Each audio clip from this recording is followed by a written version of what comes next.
5 আগস্টের গণঅভ্যুত্থান পরবর্তী রাজনীতিতে ইসলামপন্থী দলগুলোর উত্থান বিএনপিকে অনেকটা চিন্তায় ফেলে দিয়েছে।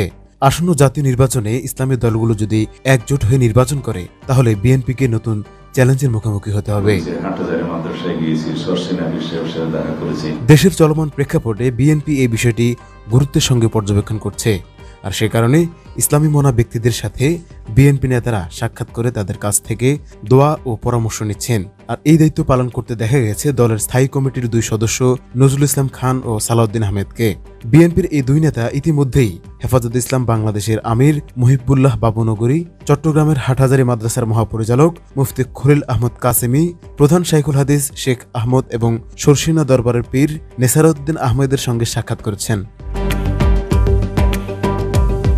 এছাড়া বিএনপি দেশের বিভিন্ন অঞ্চলের ধর্মীয় নেতা, বড় মাদ্রাসা প্রধান ও খানকা শরীফের পীর মাশায়েখদের সঙ্গে সৌজন্য সাক্ষাৎ করার পরিকল্পনা করছেন। এলএমই সার্টিফাইড বিশ্বসেরা কপারে তৈরি ওয়ালটন কেবলস, যা আপনার স্থাপনাকে রাখবে সব সময় নিরাপদ।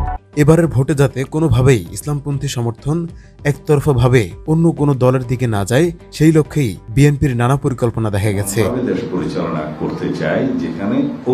ইসলামপন্থী দলগুলোর মধ্যেও নির্বাচনী সমঝোতার চেষ্টা চলছে। চরমনাই পীর সৈয়দ মোহাম্মদ রেজাউল করিমের নেতৃত্বে ইসলামী আন্দোলন বাংলাদেশ সহ কয়েকটি দল এই প্রক্রিয়ার সঙ্গে যুক্ত রয়েছে বলে জানা গেছে।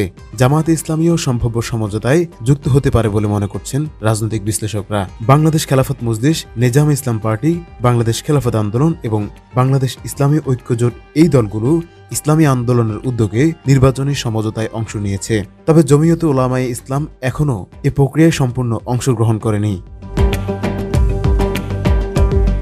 বিএনপির শীর্ষ নেতারা বলছেন তারা ইসলামী মূল্যবোধে বিশ্বাসী, তাই ইসলামী দল ও আলেম সমাজের সঙ্গে সম্পর্ক জোরদার করে জনগণের কাছে বোঝাতে চাইছে যে তারা ইসলামপন্থীদের প্রতিপক্ষ নয়। সব মিলিয়ে ইসলামপন্থী দলগুলোর ঐক্য যদি সফল হয় তাহলে আগামী নির্বাচনে তারা বিএনপির প্রধান প্রতিপক্ষ হয়ে দাঁড়াতে পারে। বিএনপি তাই এই পরিস্থিতি মোকাবেলায় সচেতন দৃষ্টি রাখছে এবং ইসলামী দল ও বিশিষ্ট আলেমদের সঙ্গে সম্পর্ক বৃদ্ধিতে বিশেষভাবে কাজ করছেন দলের কেন্দ্রীয় নেতারা। এমনটাই উঠে আসছে বিভিন্ন গণমাধ্যমে।